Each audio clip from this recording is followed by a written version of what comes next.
Welcome to the J. Scott Outdoors podcast. Today we've got a Coues deer killer himself, Miguel Morales, on the phone. Miguel, how you doing? Oh, doing pretty good. I follow you on Instagram, and I know that you have great success hunting these Coues deer, among other things. Why don't you tell me and the listeners a little bit about yourself?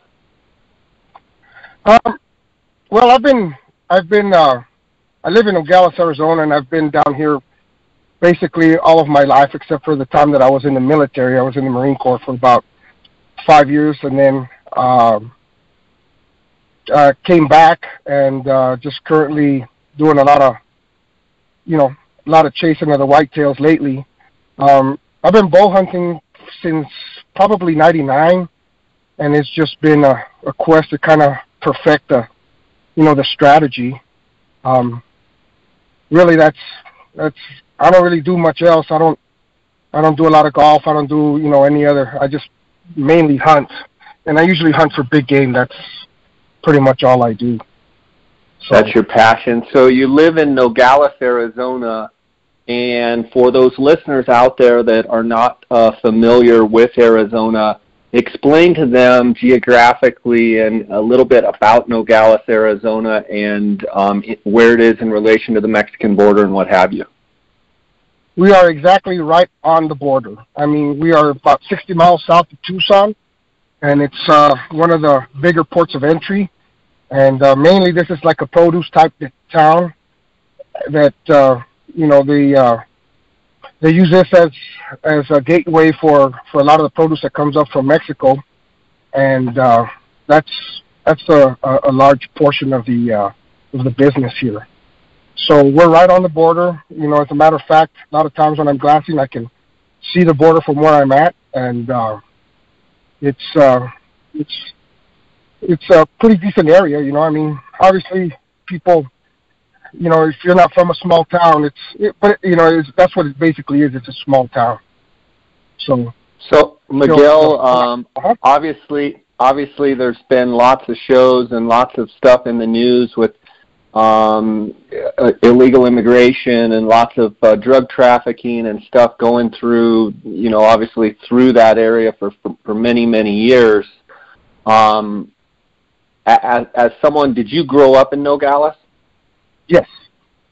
So someone that's grown up and lived in Nogales their whole life, from your perspective as a local, would you, well, let me back up. I would say my perception is from someone that lives 2.5 hours away in Phoenix, that yes, there is stuff that goes on every day through Nogales and what have you, but from your perspective as a local living there, there's lots of people that live everyday normal lives right there in Nogales. Can you talk a little bit about some of the public perception of what's going on, and then some of the real life perception of what's going on down there as far as just normal life? Well, I mean, there's a lot of politics involved as far as, about, the border wall, about, things of that nature, people that are for it, against it, and everything else. But, as the average person, I mean, it's not, a lot of it is, a lot of the illegal activity, has gone down from when I was younger. And it just seems like things are a lot more calculated and stuff like that. They're not really going to be, as blatant about it as they once were. So, I mean, like usually when I go out hunting, it's not too often that you see, a lot of activity. Whereas before, you could see a lot more. Yeah, it seems like life is just like everything else.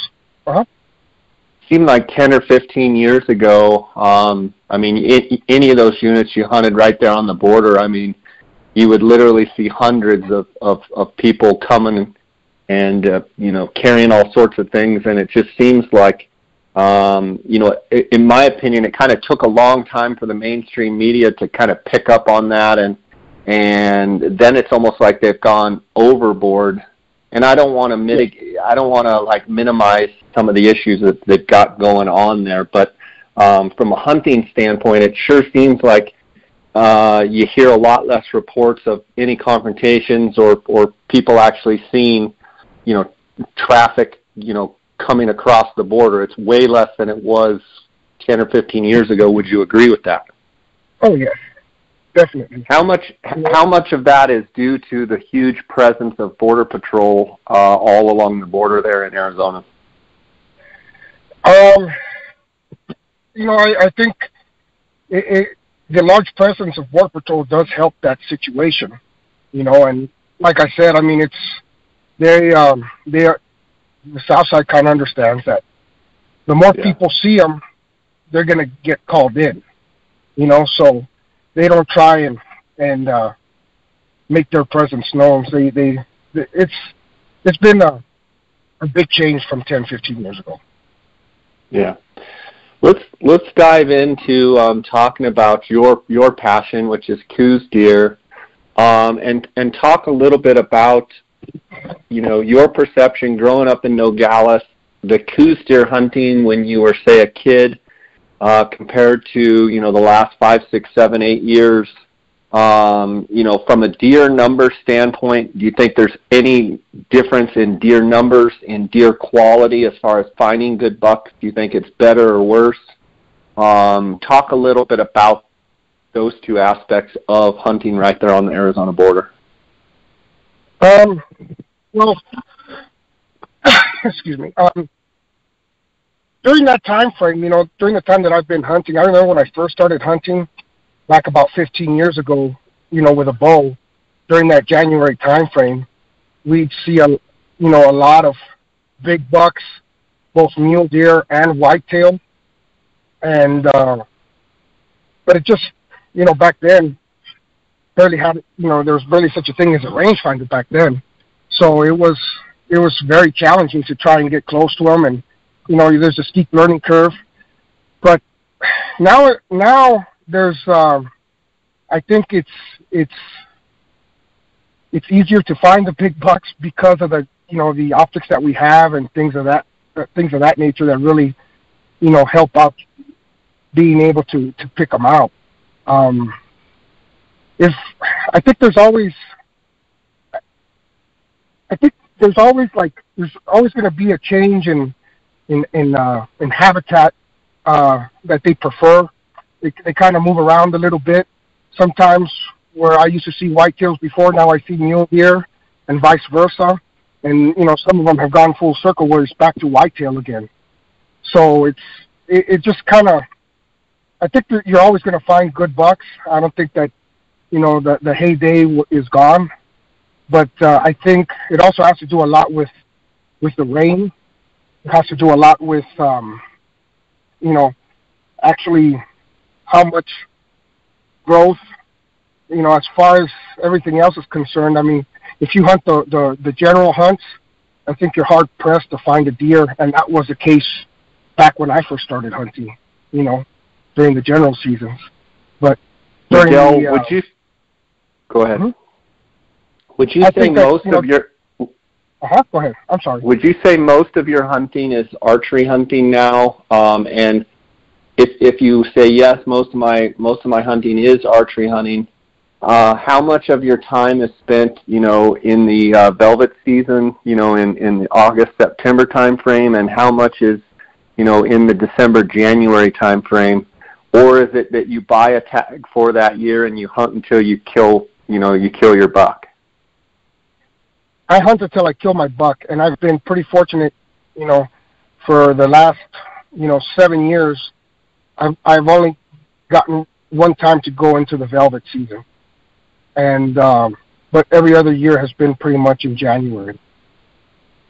So in other words, for those listeners out there that don't know, for some of the listeners from out of state, Arizona allows you to buy an archery tag starting January 1st. Well, you can actually buy the 2019 license ahead of time, but starting January 1st, you can kill one antler deer per calendar year. So what Miguel's talking about is the ability to buy that tag and hunt starting January 1st, which in most cases throughout Arizona, the Coues deer and the mule deer, kind of are definitely in the pre-rut stage, definitely in the rut stage, and then as January goes on, the rut progresses for both mule deer and Coues deer.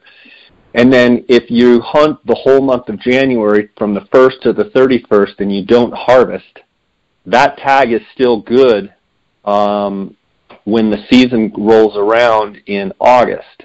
So what Miguel's saying is the last 7 years he's been able to kill his buck except for 1 year in January before it rolled over to the August season.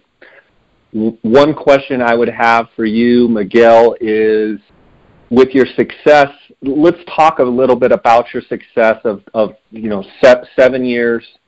I believe you've killed 7 bucks over 100 inches. Is that correct? Yes. So 100-inch Coues deer is a heck of a deer. With your biggest Coues deer with a bow is how big? 116.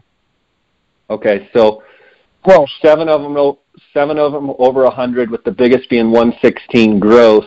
And then Miguel, I hear you saying that you've done that in January. So what I hear you saying is you focused a lot of time hunting these deer in the rut. Talk a little bit about how much pre-scouting are you doing in August and October, November, December up until the January hunt, and do you have like bucks picked out, or do you kind of just hit the ground running January 1st and just enjoy hunting the whole month and kind of really get started around January 1st? I'm curious how much prep time there is. One thing that I've noticed, because I do scout because I have like family members and other people that I'll go out with during those general hunts, but usually they kind of move around during the January time frame. So it's kind of like when you hunt elk. If you do a lot of your scouting before they actually start rutting, as soon as that rut comes in, it kind of blows things out of all that information kind of out a little bit. And mostly during just like with any rut hunt, you really want to hunt the does. You find where all the does are, and you kind of make your rounds looking at them and see what's come in, checking them out. Now, as far as like, they are kind of homebodies when it's not the rut, but I've seen that when they rut, they'll move more than a couple miles sometimes looking for does. So, during the August hunt, you kind of want to do your pre-scouting, June, July, go out there, see what you're going to see, kind of see where they're at. Obviously, the horns are small, but you kind of have an idea when you're looking at something good, and then just kind of, keep moving. And that's really all it is. I mean, it's just being out there. Okay, I want to pick into a few of those things you said and get a little more information.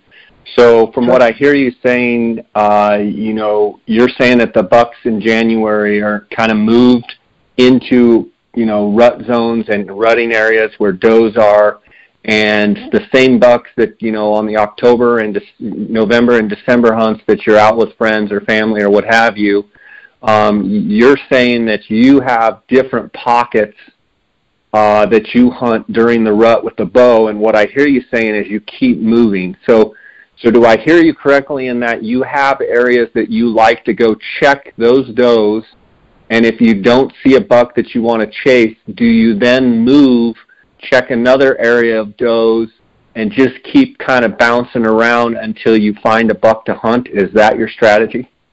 Yes, basically that's what I do.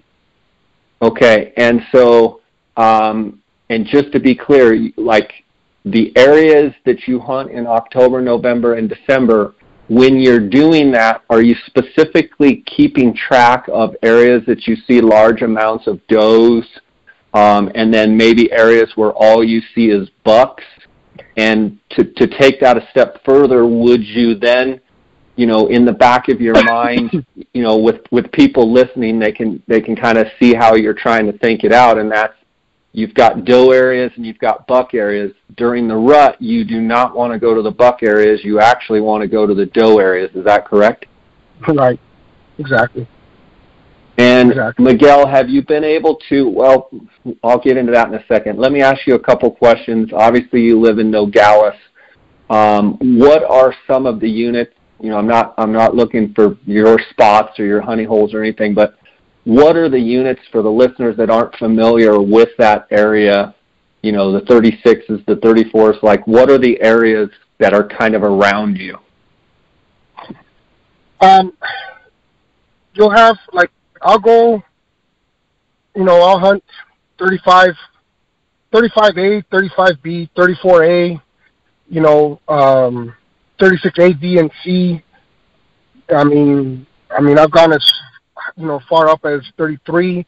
It's just covering a lot of ground. So, I mean, it's a large area that I usually cover. And once I start seeing what I want to see as far as animals are concerned, that's when I kind of start honing in and spending more of my time in that area. Okay, so with 35A, 35B, 36A, B, and C, there's 5 units right there, and then you throw in 34A, the Santa Ritas, and so, I mean, you basically got 6 units right there that are all, relative, say, an hour drive from Nogales, from your house, within striking distance. So would it be safe to say that there's days that you'll be in 35A and the very next day you could be in 34A or you could be over in 36B? I mean, so in other words, when you talk about jumping around, you are not just talking about jumping around within the unit. And for the listeners out there that aren't familiar, in Arizona, that tag that you buy January 1st is good for most all units in the state of Arizona. Obviously, you got to check the regulations, but one of the beauties about Arizona is that tag that can be purchased over the counter by resident or non-resident can be used in most every unit across the state. So, Miguel, am I correct in thinking that when you say keep moving, you could be bouncing from one unit to a complete different unit and back to another unit all within a matter of a few days? Yes. Yeah. Are there times when you're glassing in the morning in one unit and that very evening you could be glassing in a completely different unit, or is it pretty much spent one? Okay. Yeah, I mean, it just kind of depends what you're seeing. If you're seeing something that's kind of interesting, then you might want to spend some more time there. If not, hey, it's, if you're not, sometimes you just got to give it, a few more days or whatever, because it seems like, the deer rut at different elevations. So in order to get the most out of the rut, you kind of have to cover different elevations in order to be able to get the most out of it. At least that's what I've seen. Let's talk about that a little bit. You talk about rutting at different elevations. That's one thing I really like about Coues deer is, they inhabit all the way from the desert floor all the way up, into the ponderosa pine trees at, 7,000 to 8,000 feet. Talk a little bit about when you say see something interesting, or you say, they rut at different elevations. Going into a season, is there a certain elevation that you would think that they would be rutting sooner than later? And then also, is there a certain elevation that later in the season you find them rutting more in that, elevation as opposed to early on? Usually for me, the higher you are, the earlier they rut, and then the lower you get, the later they rut. I mean, it's maybe a 2-week span instead of a week span that you're going to be in the rut, that you're extending it, but for me, it's always been that way, that, the lower the elevation, the later they rut. A little bit higher, they rut a little bit earlier. So for some reason, that's what I've seen. From a strategic standpoint, you may be hunting that, and let's talk about, when you talk about, kind of higher elevation, correct me if I'm wrong, but you're probably talking about that, 4,500 to 7,000 foot range is kind of higher. And then when you talk about kind of lower elevation, I would assume you're talking, say 4,500 down to 2,500, where you're getting more into the Ocotillo more into the mesquite, more into the desert floor. Would you agree with that? Yes. Yeah, exactly. Okay. So you will find deer year after year, more deer kind of rutting in that yellow grass, kind of sprawling oak type country, maybe even up into some pines and stuff. But that rolling oak country, the first week of the season, you may work that part of the country over, and then as things progress throughout the season, you may transition to hunting more down in the desert? Yes. Okay. Yes. Okay. I mean, it kind of depends on the information that you have at hand, but if I'm kind of like starting from zero, that's where I would be. Because, I mean, there's some years that you have bucks that you're keeping track of, and you know that they're going to be in a certain area. Sometimes you're just kind of like all out of bucks, and you kind of have to start looking from scratch. So, but if I was to have zero info, that's what I would do. That's where I would start. Okay, and let's say you had zero info, and let's say some of your holdover bucks from the year before. Let's say you're kind of starting the year with kind of by scratch, or maybe even just wanting to look at new country. Walk us through kind of what does a day consist of as far as what are you looking for? What are you looking for as type of terrain, glassing availability, numbers of deer, like kind of walk us into kind of what you're looking for if you're, say, prospecting and trying to, hit some new country and find something interesting. Well, one of the things that I've kind of noticed is that some of the really big bucks, some of the really big Coues deer I have found in mule deer country, or what you would think is mule deer country. So sometimes I kind of go that route. Sometimes I kind of look at areas that, you just like, this is a whitetail country, because some of the biggest bucks that I've seen have been like either really, really low or really, really high. And there was one year, quite a ways, it was a long time ago, probably about 10, 12 years back, where a friend of mine and we had seen 10 bucks, and this was during the August hunt, that we figured would be 110 or better. And there was, the biggest one we thought was in the 140 class, and he killed one that was in the middle, and he ended up scoring about 126. And this was all in areas that, you normally wouldn't think would be whitetail country. It's kind of lower. And so, I mean, but for me, whenever I start glassing somewhere, I have, a set of big eyes with a 25 to 50 zoom, and I find the highest point I can find so I can get the most amount of country, and I just kind of start looking and start glassing, and I'll spend 3-4 hours and see what I see. Once I kind of start seeing animals, I'll kind of try and figure out where I can glass in a little bit closer. And I mean, when I say I start glassing, it could be up to 3 miles, 4 miles away. I start seeing animals in a certain area, and then I just kind of figure out how I can get close and get a good vantage point in order to be able to see in that area. And that's really, a lot of what I do. I mean, there's times that I've gone down to Mexico, and, it was, I went down with a friend of mine, and the cowboy was saying, we're going to take you over here. I said, you know what, man, let's go up to the highest point of the ranch. He's like, well, I'm like, let's just do that in the morning. It's like, well, okay. We ended up getting up top, and we glassed up a deer. It ended up being over 120, and he was about 2 miles away, and we ended up killing him that morning. But that was just because we were up at the highest point and able to glass a great deal of terrain. And I think, it's the quantity of terrain that, in order to get to the quality. I don't know if that makes sense. Yeah, it makes a lot of sense. A couple questions for what you just talked about there. First, you talk about big eyes, a 25 by 50 with the zoom. What are you actually using? Which binoculars? The Swarovski, it's 2 Swarovski spotting scopes on the plate. Okay, that's what I use as well. So I have the 25 to 50 eyepieces as well with the 65 millimeter.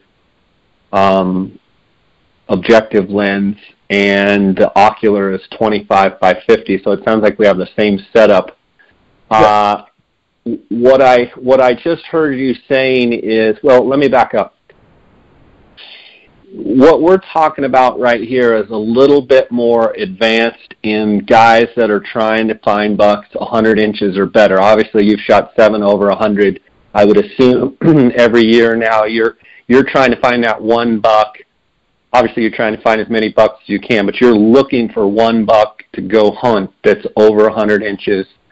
Yes. For the guys out there that just want to archery hunt deer and bucks, there may be a different strategy. Would you agree? Yes, I would say that's, if somebody just wants to kill a buck, then go to where you see the most amount of deer, because that's where you're going to have the most amount of opportunities. And that's, when you start hunting, that's what you need is opportunities. If you're focusing on one animal, you might only have one stock, and then, you might blow them out, and then you won't see them for a few days, at least, or maybe not ever. But you have to, like you said, beginners, that are just starting the hunting process, you should go to where there's a lot of deer and be able to get a lot of stocks. And that'll really help the learning curve. Okay, and would you say, I want to pick away at a few things you've talked about. One is you talk about you and a buddy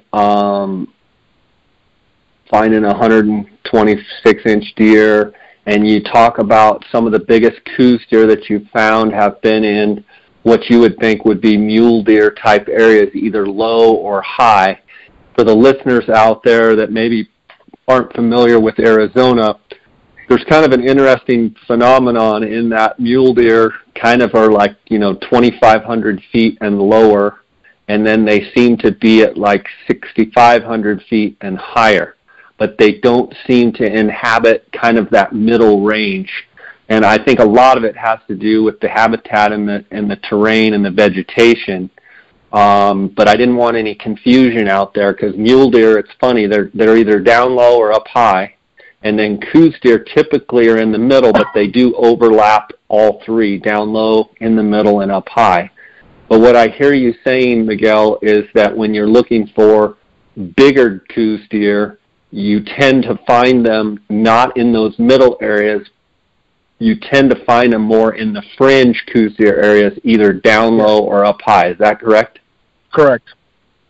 Okay, and my question would be, and I've asked others this on the podcast, do you feel like some of the bigger deer are in those quote-unquote fringe areas because most of the hunting pressure for Coues deer happens in the middle, and it allows some of those bucks, low and high, to slip through the cracks of the rifle hunters and grow up a little bit? I mean, do you think that's the main reason, or do you actually think older bucks like that vegetation type? I think it has to do with, the amount of pressure, no doubt. In my mind, that's what I think, is that they know that if they stay in that area, nobody's really going to mess with them. And they have a very good idea of where you can and can't hunt. They have a very, they're smart animals. They know how to stay alive, especially those big bucks. Yeah, my question is, do you really think that they intuitively know to stay low or to stay high, or do you think that they learn that, hey, I get bumped a lot less, I see a lot less people low, and I see a lot less people high, I'm going to stick here, and then all of a sudden they get a few years on them and they've become a big buck? Do you think it's more of that than, they're up in the 4,500 foot range and they're like, hey, we need to get out of here, we got to go lower, we got to go high? I'm not so sure that they have that ability to think like that. Do you? Well, I mean, it's along the lines of they get bumped, they see activity, it's like, they know the difference between a predator and somebody just walking along, because, I mean, they spend a lot of time being able to, trying to stay alive. I've seen deer where they're looking at you, it's a big buck, and he'll put his horns inside a tree and just look at you right from the bottom of that tree. And until you leave, he's not moving, and you try and get closer, and he takes off. And that's when you see that it's a big buck. And I've seen that happen more than once. I mean, sometimes it's like, you know, it's like, how is it that dogs know what you're telling them? It's because you tell them so many times that they understand that that's what that means. And I think that kind of happens with deer. They get bumped so much, it's like, you know what? It means that I'm going to get killed, so I need to get out of here.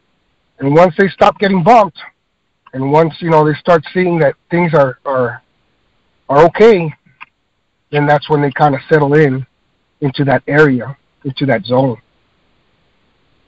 Let's talk about the first buck you killed over 100 inches. Talk a little bit about that hunt, the thrill of getting a buck with your bow over 100 inches. Well, that buck, I had seen him. You know, I'd been seeing him for a couple of weeks, and I had put a stock on him, and I ended up missing low on that deer. And man, I felt crushed, you know, because this was my chance at a really nice deer, and I ended up, you know, not being able to put him on the ground. And it took me about a week to find him again. So that next time, he was chasing does, and that's when I kind of started developing. You know, one of the strategies that I use is that when I see that that buck is with a doe, if that doe is stationary and he's kind of fighting other bucks, he's not going to, unless that doe takes off, he's not going anywhere. And he'll let a lot of stuff slide before he takes off on his own. And that's basically what ended up happening. You know, I grassed him up. I saw him chasing a couple of small dinks around, you know, getting him off the doe. And I basically slid in to about, you know, 55 yards. And when he was coming back towards the doe, because the doe was kind of down in the bottom of this cut, so she couldn't see anything, and he was up on top.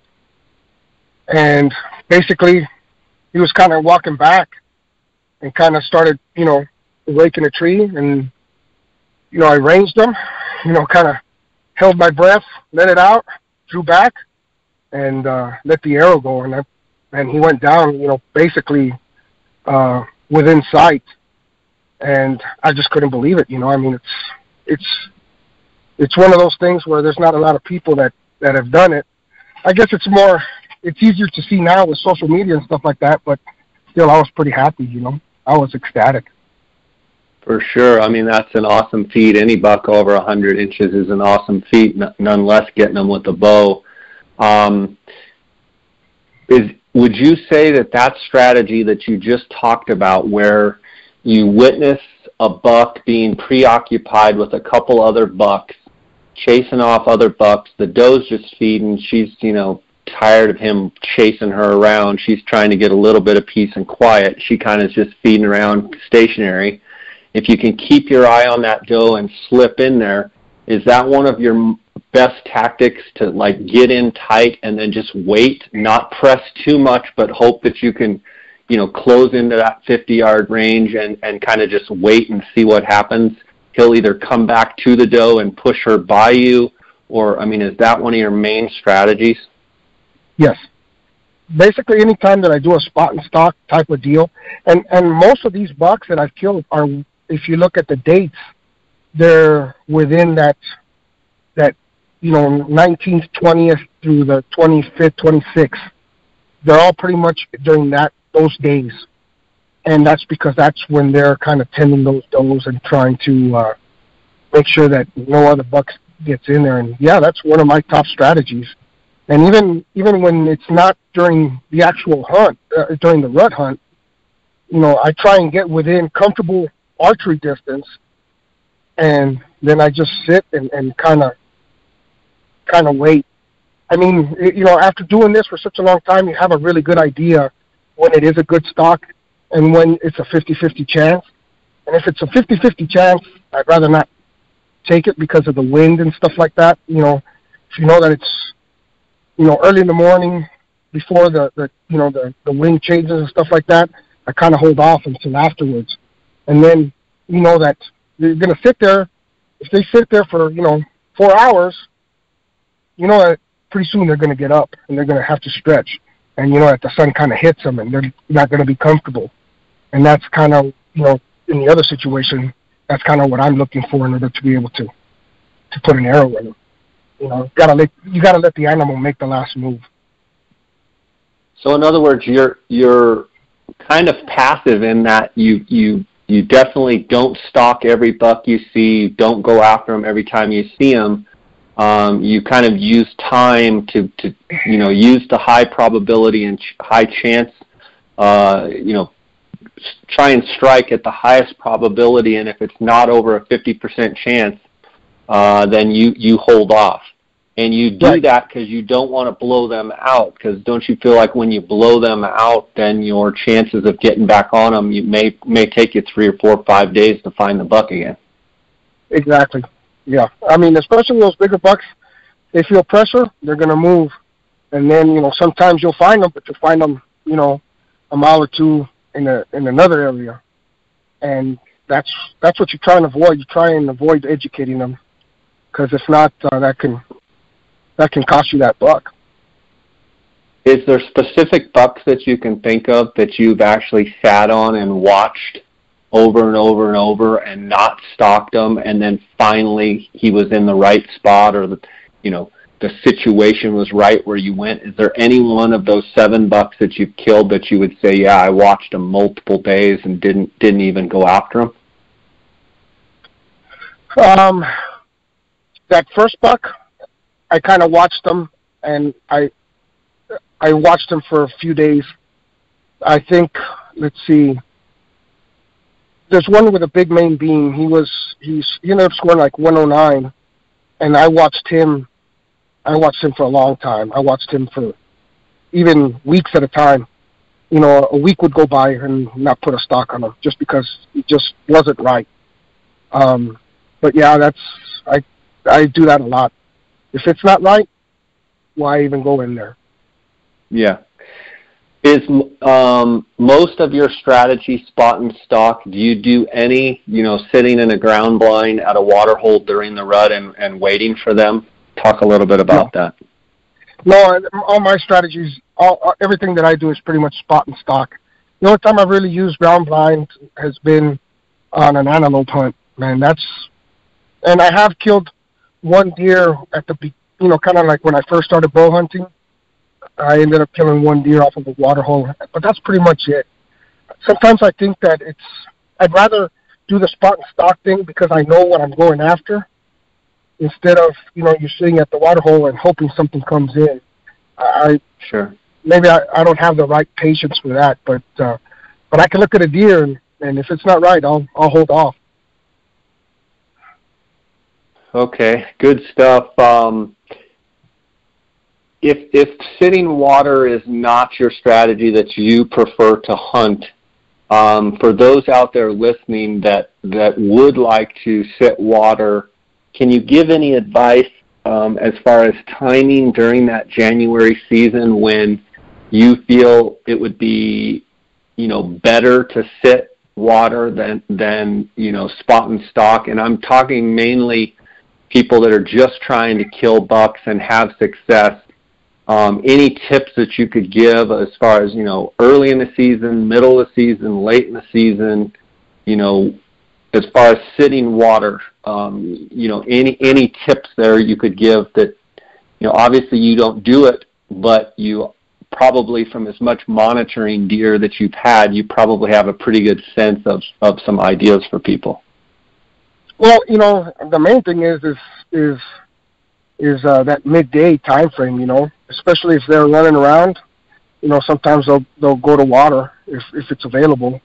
But as far as I think that's the main thing, is to stay during that 9 o'clock time frame to about 3 o'clock. That'll really cover a good portion of when they come in. If that whole thing of basically, if you're going to sit water, sit all day. And kind of I guess the main thing is, see how much activity is at that water hole. Look at tracks, set up a camera, things of that nature. That'll give you the best information as far as that goes. But, if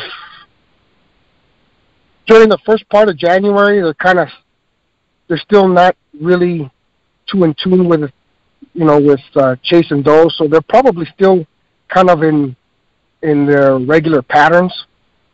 And but like I said, water is needed, especially during those drought years. That's a very effective tactic.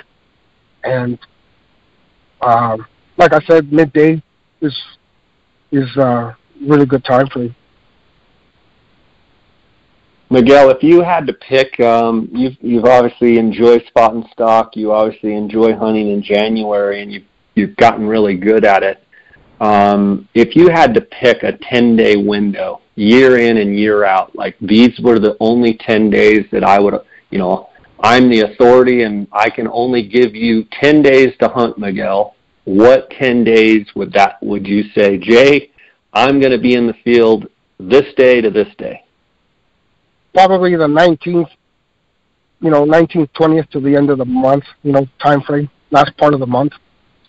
Really? So you would pick from about the 19th on. So you prefer the back end of the hunt as far as rutting activity, bucks really aggressively chasing does. That's, from what you've witnessed, the 19th on is your best time. I would say so. I have killed one or two before that, but they weren't really rutting. And, but the majority of my bucks have been during that time frame. Okay, so, but does that mean that you aren't really hunting till then, or are you going out almost every day starting January 1st and hunting quite a bit, but it's more like just watching and trying to find a big buck and then waiting till that buck is really, really rutting does hard, real intense rutting, and that's when you've been able to capitalize on that? Correct, exactly. Like I'll go, during, with the work that I do, I can have like an afternoon schedule, and I'll be out in the mornings, and I'll pretty much go out every morning and spend time looking at animals. And like I said, sometimes if I see a situation that I think that I can make something happen, I'll go after it. But, I'm not too worried about it. I'll spend, 2-3 weeks just looking until I get the right buck in the right situation. And then it's game on. And it's worked out really well for me. Just got to have faith that it will come, That's awesome stuff. Let's take a quick break right here. I want to thank the sponsors of the podcast. I want to thank GoHunt.com Insider. And if you guys are listening and you're not a Go Hunt Insider member, I highly encourage you to do so. In my opinion, it's the best Western hunting resource out there. You can take all the Western states and you can look up the draw odds and the harvest statistics. You can find hidden gem units and, hunts that have slipped through the cracks, and, you can up your draw odds by studying these statistics a lot. And Go Hunt does a great job of breaking it down, and they also have incredible strategy articles on each state. And with the Arizona deadline coming up June 12th, I highly encourage you guys to check out GoHunt.com Insider. Use the JScott promo code. If you use that promo code, you're going to get a $50 Go Hunt Gear Shop gift card just by using the JScott promo code. And I appreciate you guys supporting the sponsors of this podcast. I also want to thank Coues.com. That's KUIU.com. Jason Harrison and his crew over there, in my opinion, make the best ultralight hunting gear available on the market today. You can check them out on Instagram and go to their website as well. That's KUIU.com. I want to thank KUIU for their sponsorship. I also want to thank the Outdoorsmans.com, 1-800-291-8065. You can use the JScott promo code. That's JScott, all one word, JScott, JAYSCOTT, at Outdoorsmans.com, and you're going to get a 10% discount. You can also call them on the phone and give them my name. That will also give you the 10% discount. And then Phonescope.com. If you go on PhoneScope, that's PhoneSkope.com, use the JScott16, so all one word, JScott16 promo code, you're going to get a 10% discount. And I thank those sponsors, and I thank you guys for supporting them. I get messages from the sponsors every week on how much support you give them, and I thank you guys for that. Miguel, I want to take a sidebar here just a second, and you mentioned your work. You mentioned that you can kind of schedule around and be working in the evenings or afternoons and have the mornings off. What do you do for employment? I'm from law enforcement. Actually, Okay. a Border Patrol agent. So. Okay, so Border Patrol agent, good stuff. So that allows you to be out. I mean, you're out all the time in that country, and you've talked about, if you had to choose 10 days, the 19th on, you've killed a bunch of bucks between that 19th and 26th. Do you see Coues deer running all the way into the last days of January and even into February? Or if you absolutely had to pick one day, year in and year out, that you would say the rut, if you're in the field that day, you probably will witness the most intense rut of the whole season, what day would that be? That's kind of a tough one because, it kind of varies a little bit year to year, but usually those, kind of like that, 23rd, 24th time frame, right in there. I mean, it varies, and I don't exactly know why. I mean, sometimes, and then there's some years that there's a real strong rut, and then there's other years that it's not so strong. It just seems like they chase a little bit, and then all of a sudden they're gone. Instead of that buck staying with that doe for maybe 2 or 3 days, all of a sudden they're there one day, and then the next they're gone. So it just kind of depends. Like this last rut, it was kind of rough. I didn't see the buck that I killed till kind of like the 21st, and like I said, I didn't see anything really big until that.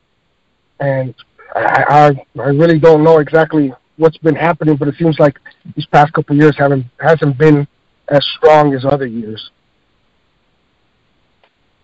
Do you notice in the areas that you hunt, do the bucks break up that bad, or is it really not a problem? No, they're not really too broken up. I mean, the buck that I killed this year, had maybe, an inch or two broken off, but nothing really bad. It's not the norm to see busted up deer. So, I guess that's never really been kind of an issue for me, seeing broken deer. And the biggest you've shot is a 116. Talk about some of the biggest bucks you've ever seen. Obviously, if your biggest buck's 116, I know you've seen bucks that are bigger that you haven't gotten killed. Talk about some of the behavior of some of the biggest bucks you've seen on the hoof and how they act. Do they act differently, or do they just rut with reckless abandon, and it's just been one of those things that you haven't been able to connect on? Some of the biggest bucks that I've seen have not been during the rut. It was during that August time frame, and but it's whenever you do see those big bucks, well, let me back up. There was a couple that we figured were in the 120s, and yes, they basically took over. Once that doe was in heat, they were on it, and it just one buck, he was on a doe. He was, I thought that I had him, and then he kind of made me out and never saw him again. And that was one of the ones that even though I figured that I would be able to get on him. No, he figured that his tail was more important than the doe, and kind of took off. So it's not always a guaranteed tactic, but it kind of helps out, the process a little bit. That was also a little bit earlier. Sometimes you feel like one of the things. It's like every year you kind of go into this mentality. It's like, well, I think I know what I'm doing and this, that, and the other. And then you get humbled quick, don't you?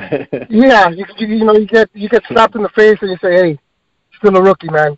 Get back to the basics. You gotta go through the motions and you gotta know what you're doing." And it happens every year. So sometimes I get caught with that. So it's never that I know exactly what's going on. Sometimes I get slapped with a slice of humble pie too. Yeah, I mean, it's. Would you agree that we, by nature, as humans, we kind of get fancy in that, you're like, well, I've killed 7 over 100. I know what I'm doing. And that's all great, and it's great to have confidence. But, it seems like with me, with any animals that I'm hunting, seems like the more I do it, the less I know. And it's kind of funny. You would think it's the opposite, but it's almost that it's so complex that you think you've got them, you think you've got it figured out. You're further away from figuring them out than you thought you were. But that's the fun and the joy of it for me. Let's talk a little bit about stalking as far as equipment. What do you wear on your feet, if anything, to quiet your noise? Usually I try and take my shoes off if I'm going to get in really close. I mean, I could get within bow range without taking it off, and on most times that's kind of where I stay. So I really try not to push the issue too much of getting in close. I think that a lot of people make the mistake of trying to get within that, 40 yards, 20 yards, trying to get in as close as possible. And I think it has to do with, what you want to get out of the hunt. Now, if you want to kill a deer at the closest range possible, hey, if that's what you want to do, that's great. But for me, I want to try and put the animal on the ground. So one thing that I've noticed is that it seems like there's a certain area around the animal that they can just, they're more in tune, they're more keen. It's like it doesn't even have anything to do with the wind. I'm not exactly sure what it is, but they really get jumpy. So I kind of like to stay outside that. And, I try and rely on my shooting setup to kind of bridge the gap. So I try not to get too close, because I've seen some of my worst shots have been in that, 30 to 40 yard range. So I try and kind of stay a little bit further back and let the animal be a little bit more relaxed. And it gives me time to go through my process, of going through the shot without having to rush and everything else, Gives you time to breathe, relax, get your wits about you, range the animal. And, you kind of have an idea of where he's going to come out. But, the main thing is you got to let the animal make the last move. If you try and get into position to try and, shoot him in his bed or something like that, they're probably going to catch your movement. I mean, if you could shoot him in the bed, hey, that's up to the individual. But for me, it seems like they catch movement really well. So I want to let them be moving so that way they don't catch my movement. Yeah.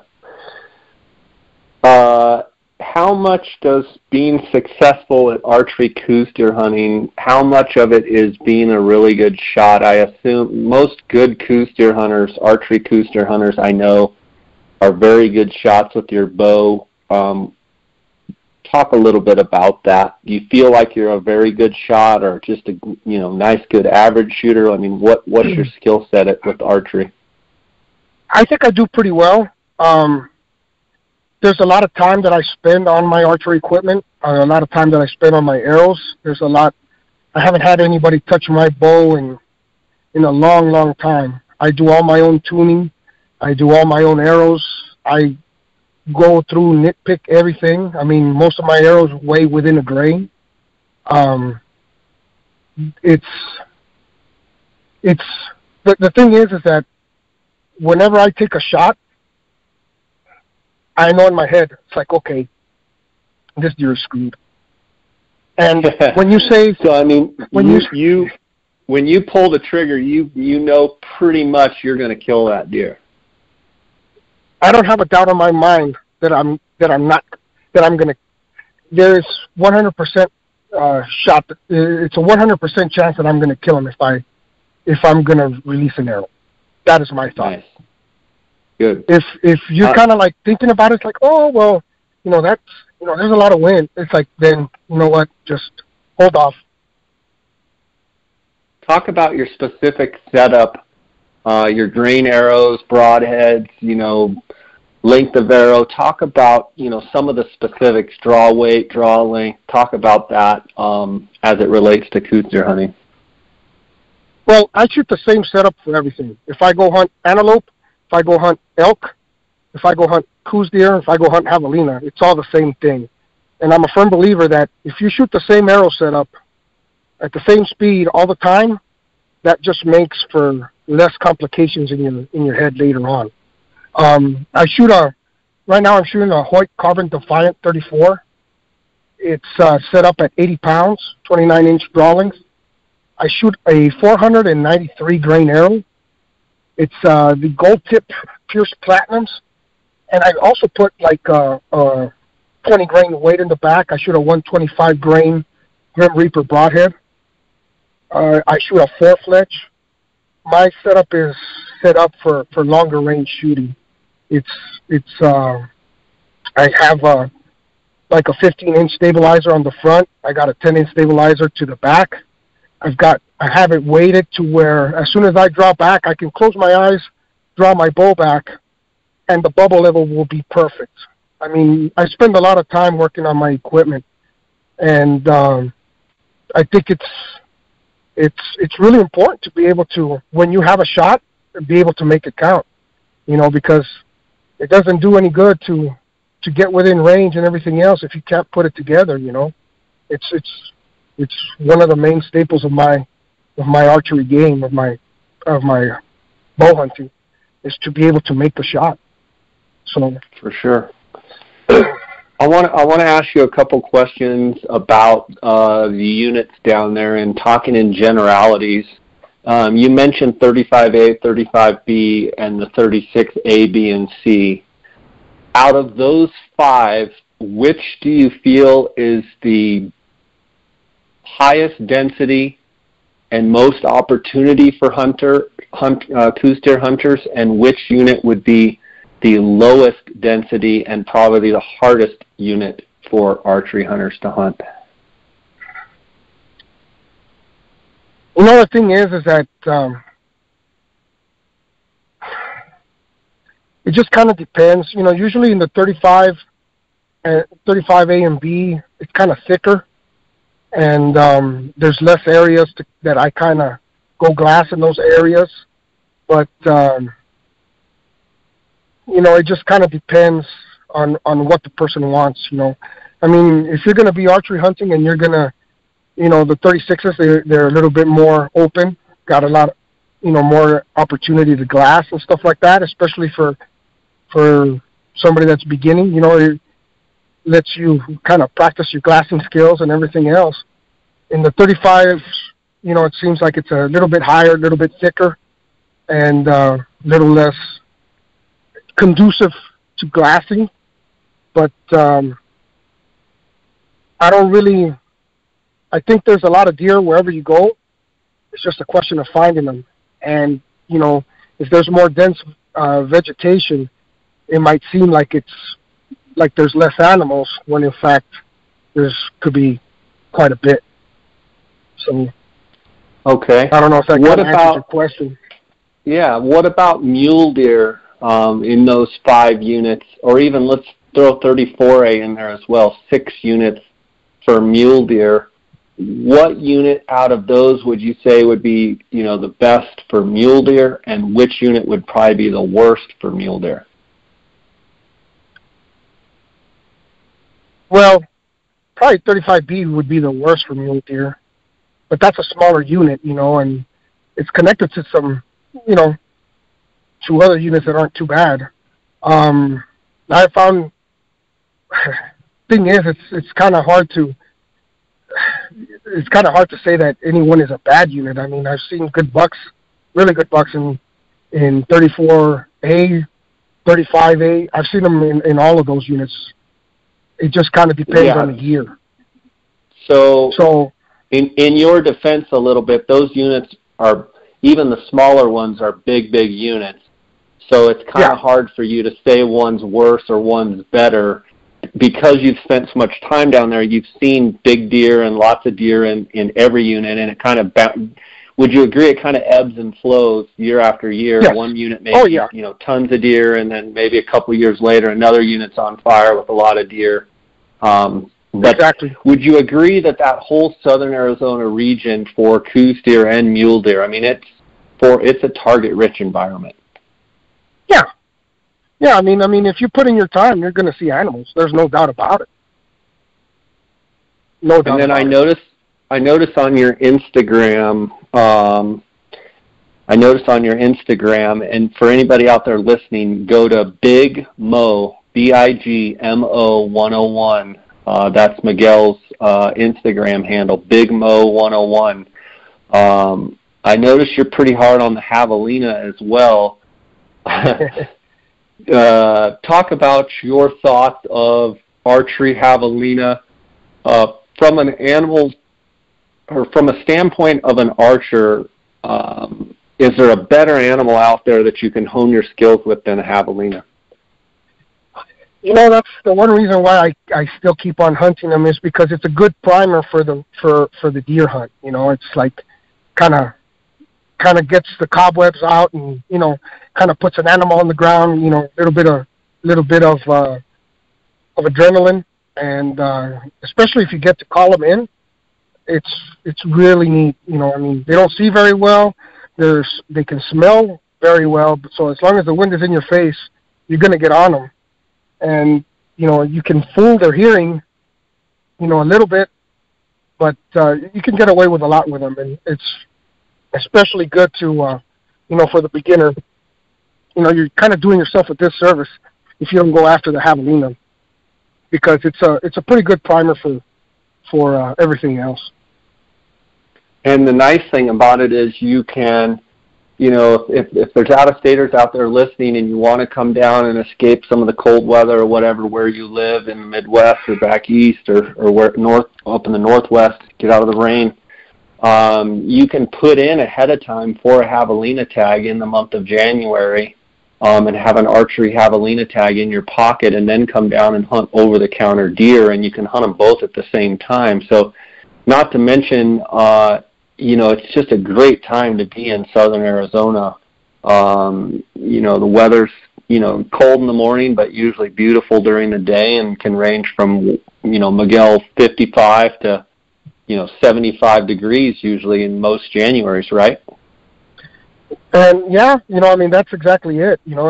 Sometimes it's a little bit colder than others, but, I know one guy came down from Montana, and he was ecstatic with this, with our cold weather, which was about 55. Because his was below cold zero for us. Yeah. In closing here, some kind of final thoughts. Do you set out each year, now that you've killed 7 over 100, do you set out each year to, like, I'm going to kill a bigger buck this year, that's what I want to do? Or is it mainly you're hunting, solid bucks over 100 inches, and if you find a good solid buck over 100, you're going to hunt that deer? Or have you graduated where you're looking for those, upper echelon bucks that, you're like, I want to kill a 120 plus, or is it just, I want to hunt a solid buck? Well, the thing is that, sometimes, you can't hunt what isn't there. So, I'd love to kill a 120 or bigger. I have 13 bonus point. Well, I will have 13. I have 12 this year. I already killed a deer, so I'm going to get a bonus point. So, if next year I don't kill something in January, I'm gonna put in for the strip, for the archery hunt. With that being said, it's kind of, the last 4 bucks have been like 109 to the 116. One was a 111, another was a 112, 116, and a 109. So if I see something that's 110 or bigger, it's kind of hard to pass that up with a bow. Yeah, for sure. So it's just kind of like one of those things where, I'll have an all right chance of maybe drawing a strip tag if I don't. So I'm kind of like, that kind of gives me more hope, to kind of wait on a bigger buck. And so I don't know, it's just kind of how I feel at the moment. But the main thing is just being out there, if I kill the first deer that pops out, then my hunt's over. So I really like being out there, looking at animals. You get to see, it's not just about, for me, I really enjoy looking at all the animals, at what they do, just seeing different animals, whether it be like a coatimundi, seeing a bobcat, or, things of that nature. It has a lot to do with the overall experience, and killing a bigger buck is not that easy, so that means that I got to stay out there longer, so that's, it just depends on how I feel at the moment. But right now, that's kind of where I'm shifting towards, if something that's 110 or bigger, that I think is 110 or bigger, pops out, I'm going to have a hard time trying to send an arrow at them.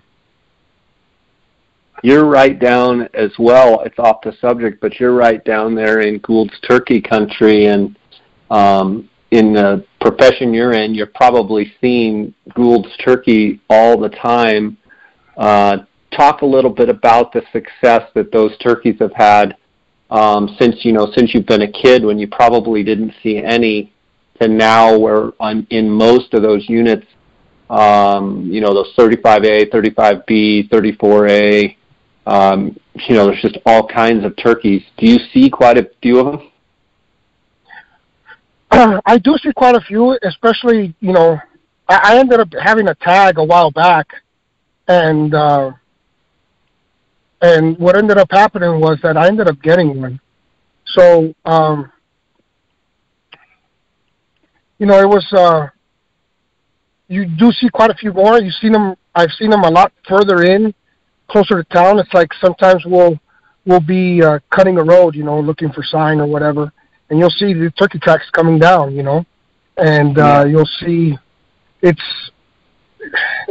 they're not, like, I've hunted Merriam's, and I've killed the Merriam's turkey, and those are a lot harder than the Goulds, but these sure are a lot of fun.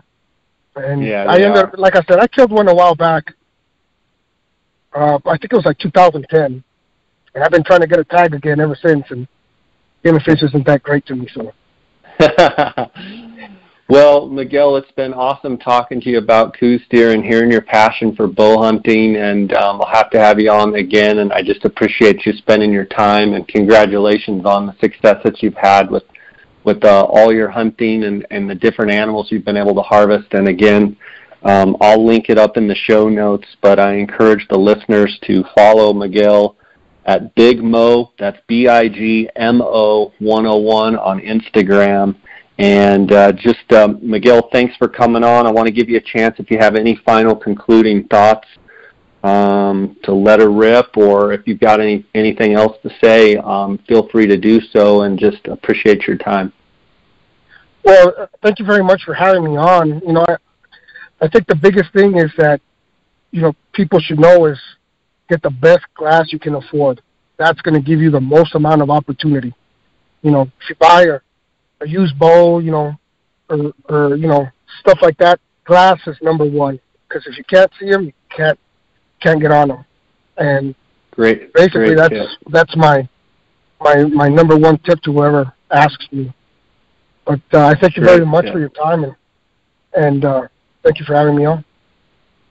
Yeah, buddy, sounds good. Well, until I talk to you next time, God bless, and just thank you so much, and enjoy watching your success, and I'll be looking forward again come this January. So Best of luck to you, okay, buddy? Thank you, Jay. All right, take care.